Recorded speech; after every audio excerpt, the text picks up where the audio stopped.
The results of the Old Mutual Savings and Investments Monitor for 2018 has been released. And with us in studio, we have Priya Naika, who is an advice manager from Old Mutual Personal Finance. Hi, thank you for having me. Priya, some points that have stuck out from the Old Mutual Savings and Investment Monitor is that it has found that the budgets for 41% of metropolitan working South Africans don't stretch until month end. Now, while this is 10% down from 52% in 2017, that is still concerning. What does this data tell us about how South Africans are having to stretch their rands? So I think, Mushvika, it's quite an important statistic.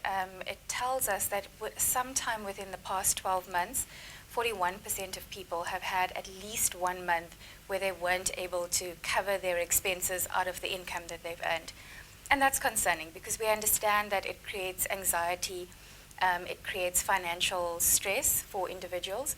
But over and above that, there is consequence to it. So people will need to take out personal loans, borrow from friends and family, and that, of course, just delays this kind of anxiety and carries it over into the future. So no doubt about it, it is a stressful incident and a concerning stat. I think what is quite important to know is that it is down from last year. Yes. And that difference is a tremendous difference. It's a significant improvement, and it speaks to other outcomes in the research as well that we've done recently that show that people are taking a more concerted, making a more concerted effort around their finances, understanding where money comes from, where it should be allocated, and how to avoid being over indebted. It also seems as if people are now making financial planning a priority. There seems to be that change in mindset where first people used to say, okay, these are my expenses and this is what I've left, so let's see what I can do with that. I'm thinking that perhaps the mindset is shifting. So we're certainly seeing that out of the research this year around.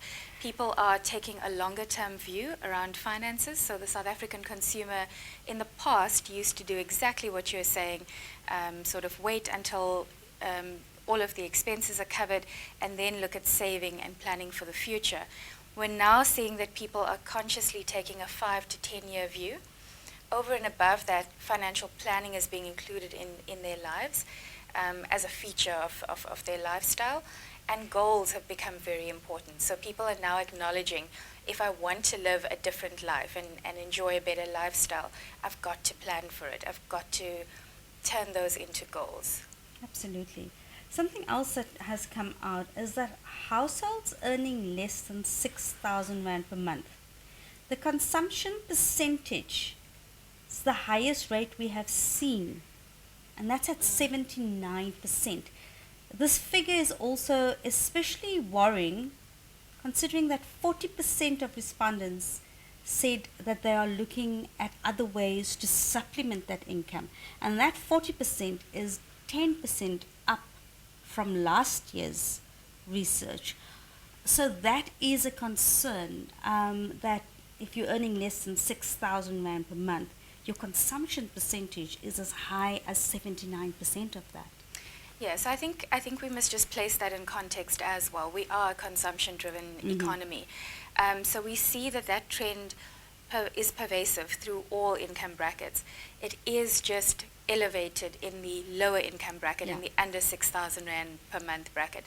And of course, that's concerning. The reason it's concerning is because this high reliance on funding consumption means that if your income is threatened in any way, you risk not being able to survive, as it were, for the months ahead. So it starts to emphasize that irrespective of where you sit along the salary band, financial planning is exceptionally important. It is really important that you start making plans for how you secure your income, just for allocating your spend wisely and planning for the future. Can we also see where the spending patterns are moving? What are the money shifts which are happening? Yeah, so if we look at the way people are spending and the research over the past few years, there's been a concerted effort for people to start cutting back on discretionary spend, which is expected with high inflation and the economy as it has been in the last few years. People are experiencing this firsthand. So they've started to cut down. What we've seen, though, in the last few years is that whilst things like entertainment and travel and dinners out with friends, those things are dropping, but they're not dropping as much as they used to be in the past. And the reason for that is there's very little wiggle room left. Yeah. Um, so the South African consumer now has almost potentially reached their cap on how much discretionary income they can save. Now, what's interesting about that is as your consumption increases, we're seeing this interplay where people are actually decreasing how much they save towards medical savings and debt repayment, and that is very concerning. That is concerning. So you can't consume more at the cost of your future well-being and your future self. So that's something we need to keep our eye on as people Absolutely. become more aware. Absolutely. Something that always is in the Old Mutual Savings and Investments Monitor and just keeps on rising is the appeal of stockvels. Yes. Stockvels are just becoming more and more appealing, and the research has shows that there's an increase in the incidence of contributions to stockvels, specifically among black households. The greatest increase is in the higher income groups, and the Savings and Investment Monitor shows that at 61%, this is the highest level of savings in stockvels we have ever seen. What can we attribute the popularity of stockvels to, and why are stockvels such important savings vehicles these days? Yeah, so I think stockvels are part of the informal savings sector, and that's been a thriving sector for a number of years. So we're seeing the rise of investment clubs as well, in addition to stockvels. And this is just groups of people coming together and saving towards a common goal or towards individual goals, but together. And one of the reasons for it being so popular is the social and community aspect around the stockvel or the investment club. Now, that as a concept is not unique to financial services. Yes. I mean, we see in the fitness arena and in healthcare, people enjoy working together to achieve fitness goals and other, travel goals, etc. So this is no different. What we've seen is that people are making a more concerted effort towards contributing towards stockvels and other informal savings.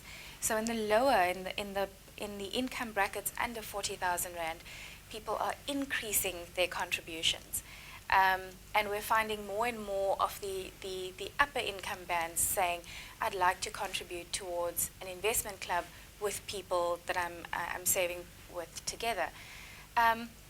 Just something to be aware of is that in the past, you had to use this informal route if you wanted a simple, easy to understand option. In the years that, in the recent years, financial institutions have come forward to be able to support this need.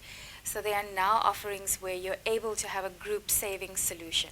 So there has been an evolution of the stockvel. Absolutely. So you have these investment clubs that still have simplicity, still have the social aspect, but also now come with the benefit of being able to enjoy growth and interest and time in the market so that your money can work for you.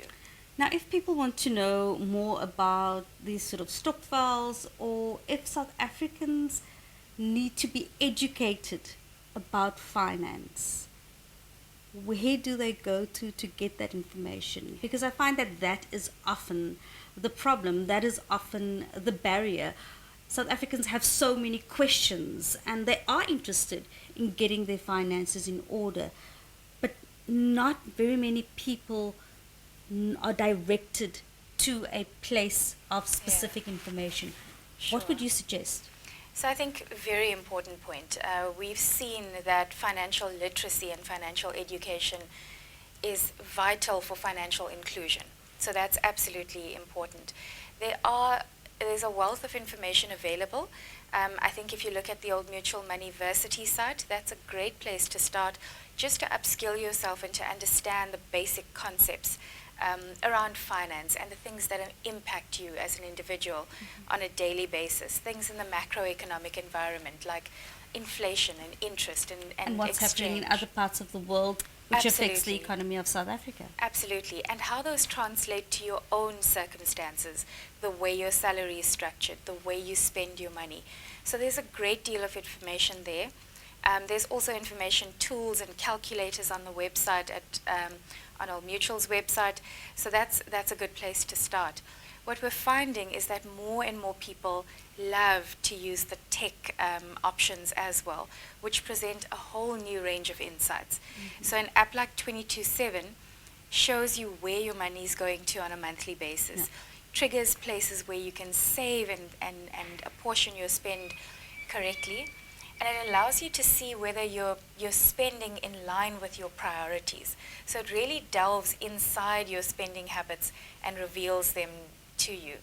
And of course, once you've done all of that, or as you work through it and play with it, the expertise of a financial advisor is always available.